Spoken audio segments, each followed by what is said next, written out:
Ever since it went off the air in 2007, fans have been calling for their favorite Neptune High sleuth to come back.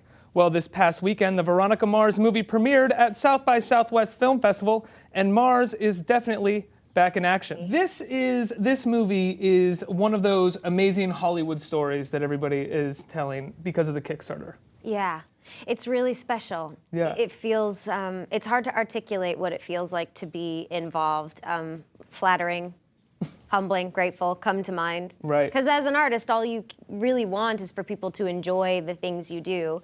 I mean, you can argue that art is art without anyone watching, but I certainly want people to enjoy the work I do, and I like pretending. So to have this many fans be this passionate about a project, I wanted to play the role again because they wanted to see it. Right. Did you have any stipulations coming back to Veronica Mars? Any concerns? No. None, really. I mean, I trust Rob Thomas implicitly. I think that he's the mastermind behind Veronica. You know, they say that a writer's alter ego is always their protagonist. So his alter ego is a teenage female, which is interesting. But, you know, he's the best at what he does, and I like working for him. One of the things that I found so fascinating about this movie is, at the moment, it's very clearly mirroring a cause that you've taken up, which is privacy. And your personal privacy in regards to paparazzis taking photos of children. I wanted to reach out to people who buy magazines that post those kinds of pictures, because really all we're seeing is the cute little snippet at the park.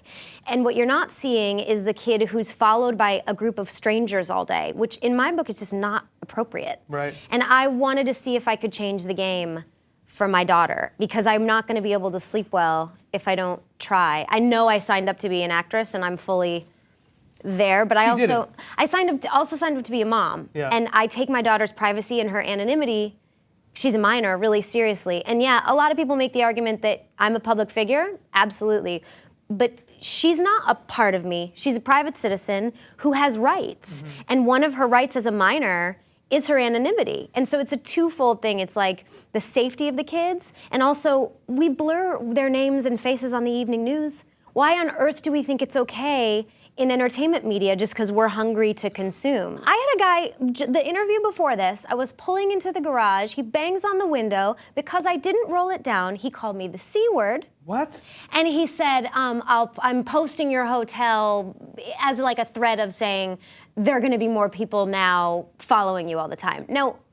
And that's a threat. That's verbal assault. Aren't those things that are shocked prosecutable? I didn't stop to pose for him? I mean, like, people act like animals, and that's just not okay with me. I live for the First Amendment. I think it's wonderful. I would never in my wildest dreams attempt to censor anybody. The argument I'm making is ethical and is about what a child's emotional stability can handle and whether or not it's really worth it to put a price on kids' heads. Yeah. But I do champion the First Amendment under all circumstances. Absolutely. You have a recycling campaign. Recycle across the country? Yes, America. recycle tell me across about America. this. Well, it's basically, again, I think all we have is our communication with each other. Recycling is pretty cool.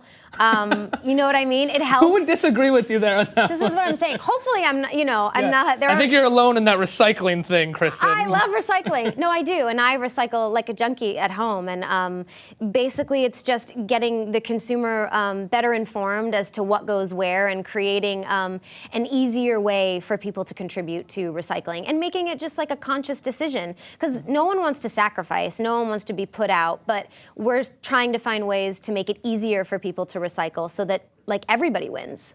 Think about what it's like to be a little girl and have 10 large men stick a camera in your face and sometimes even hurl obscenities at you to get a reaction from your parent.